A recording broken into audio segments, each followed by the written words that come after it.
Hi everyone, my name is Doug Jones, and for those of you that don't know, I am a doctor who specializes in allergies and certain immune disorders. And I want to tell you a story about a new patient that came in this past week. It was really touching. This was a lady that came in, and just when I walked in the room, I mean, you could just sense from the moment I walked in how frustrated they were. And almost their desperation.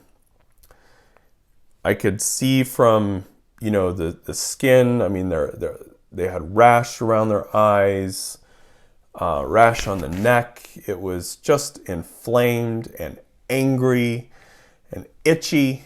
Even as I'm walking in, like they're scratching.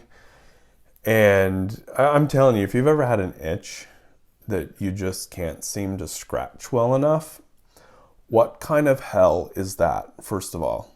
But anyway, I could just sense their frustration. And I think one of the things that they were most frustrated about was, they tried everything.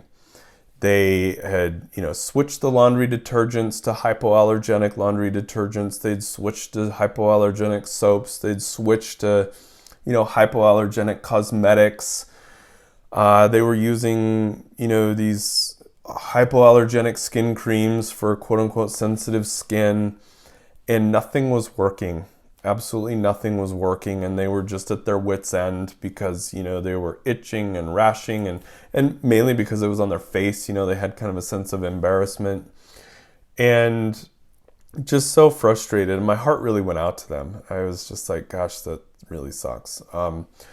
So we talked about, different things that we could look at, check, test, but also just some, treatment options for them as well.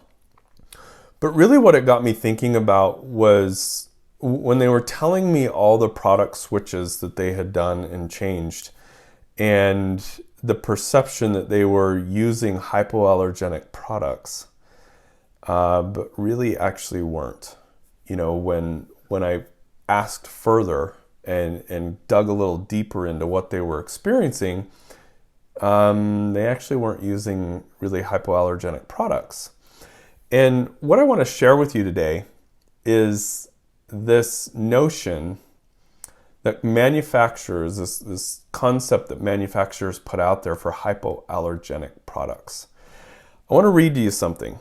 And it's from the FDA website, okay, from the FDA. And this is concerning cosmetics. So I'm going to read you directly from the FDA website, okay? Hypoallergenic cosmetics are products that manufacturers claim produce fewer allergic reactions than other cosmetic products. Consumers with hypersensitive skin, and even those with quote-unquote normal skin, may be led to believe that these products will be gentler to their skin than non-hypoallergenic cosmetics.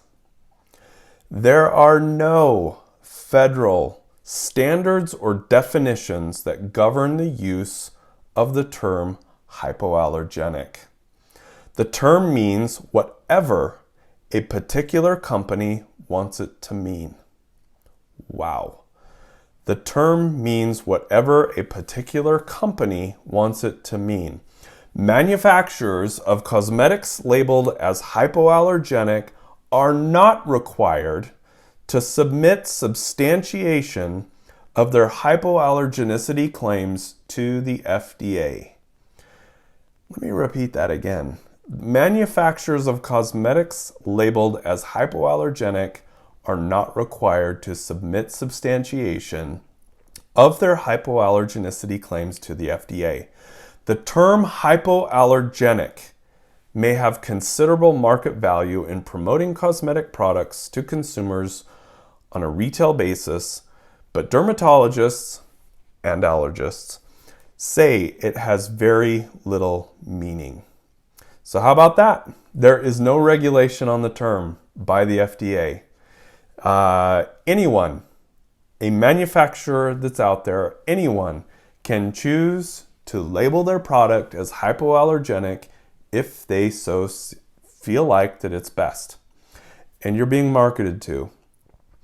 And I guess the moral of the story is, first of all, just being aware, that there is no regulation. And this doesn't even get into the topic of hypoallergenic pets. That's probably another discussion for another day, because this one divides families. But hypoallergenic on products is meaningless. So, if you're obviously struggling with some things and you can't quite figure it out, I'm happy to take a look and see if we can help, if we can, give you some better instruction, better direction in any way possible.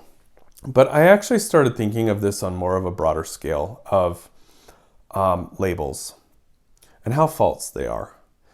And not only with cosmetics, but also the labels that perhaps we put on ourselves, or the labels that others put on us, or even the labels that we may put on other people. How true are they? A lot of times they're not true at all. We may tell lies to ourselves. We may, want to promote somebody in a different way. And so we say certain things and label that. But if you really got down to their ingredients, if you really got down to your own ingredients of who you are, of what you're made of, is the label that you're telling yourself accurate?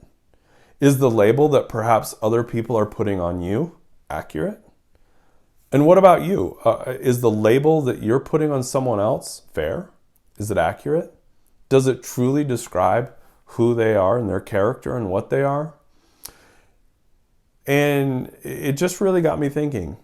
And I think one of the things that I would invite is that instead of being so focused on labels, which are just that, a friggin' label, let's seek to understand.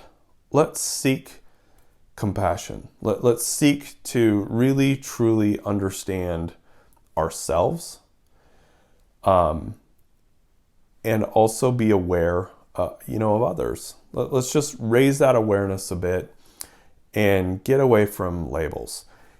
Just food for thought. But this is also food that doesn't have an allergy to it, by the way. But anyway, just take it for what it's worth. Let's seek to understand people with compassion and love a little bit more. And the first person that we want to seek to understand with compassion and love is ourselves.